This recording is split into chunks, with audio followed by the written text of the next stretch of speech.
Ancestry.com 2026. Tip number 3, the memories and the craft section. What if you could turn boring genealogy documents into stories that your family just cannot wait to read? If you look at my screen, you can see I have a couple of those boring documents already in the census records. I find them fascinating. My family and friends do not. So when they ask me questions about a particular ancestor and I just show them the census records, they kind of tone me out a little bit. So if you have a folder full of old records or documents, census pages, family stories that you've collected, photo albums, and maybe even some audio, I'm going to show you how to use Ancestry's craft feature with the storytelling to transform those ordinary documents into engaging family stories, really beautiful or really cool photo albums, narrative recordings that you can upload and give a little bit more life to this ancestor. Let's go ahead and get started. I'm going to use my ancestor, Robert Lee Parker Amos. And the reason why I'm using him is I have a particular challenging research item that I want to do a little storytelling on. Why does he have two last names when I see that his father is William Lewis Parker? Where's this Amos come from? So this is how I'm going to use it. You can come into the memory section up top, but I want to stick within Robert's profile. I want to work directly with Robert. So I'm going to click on the gallery link. And then when I get there, I have a couple choices. All the way on the right is craft. I'm going to click on craft and this opens up Ancestry storytelling options.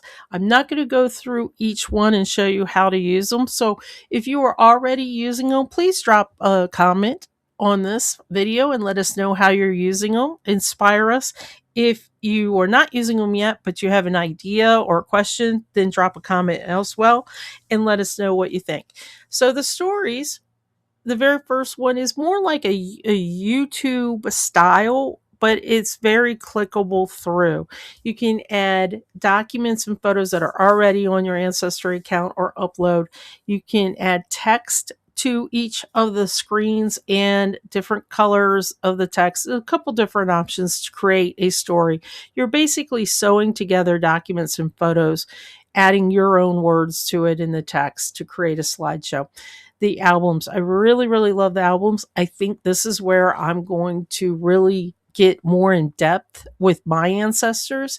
And the reason why is because we have yearly family reunions. And I want to create an album of family reunion photos of all the people, the food, the events, the location, and tag all the people I have in Ancestry to those photo albums and those pictures. And it also allows you to see how the generations change throughout the year with your family reunions. A couple good options: birthdays. If you have birthday parties every year, that would be an item. Retirement parties, weddings. Weddings would be a fantastic reason for a photo album. Or audio recording. This is a favorite of mine as well. A very, very long time ago, when as professional genealogists, I would go out to family members of the clients that hired me, and I had a little recorder. I would record their stories, partly so I made sure that I got the information right, but also partly so I could share with my client. We used to put it up on a YouTube channel just for that client so they would have it preserved forever and share with their entire family. Now, Ancestry allows you to do that. Thinking out of the box here a little bit, you could even do your own autobiography if you prefer to speak it versus write it. You could have a list of chapters in advance and maybe some questions within those chapters and tackle a question a week and upload it. And in a year's time, you could have an autobiography in your own voice. I mean, I think that's really, really cool to do something like that. The document feature. This is what I'm going to use to document a tale, a story of an ancestor's life. So this is where I'm going to go. I'm going to go to create a document. It's real simple. I already have this information documented elsewhere, so I'm just going to paste it in to save time for this video. And I'm talking about his name discrepancy. I'm going to come over here, just give it a quick title, because I want people to know, why did he change his name?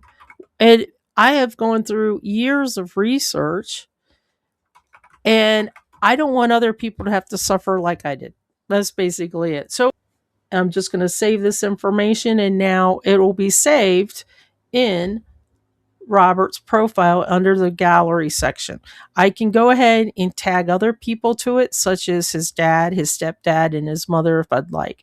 One thing I do want to point out real quick, that if you add any of these storytelling items to a tree that is available for anybody to look at, people will be able to access that.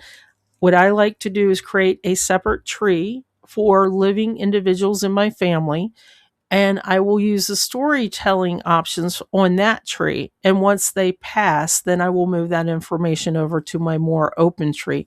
But for the tree that has my living relatives, where I plan on adding photos, audio narrative, some stories as well, that's a private tree that is locked down and does not have access to it. Just give you a couple ideas on how to use the feature. Let us know what you guys think. I think it's pretty cool. I'm really excited to get started. I'm going to start with my grandparents. Where are you guys going to start? See you next time.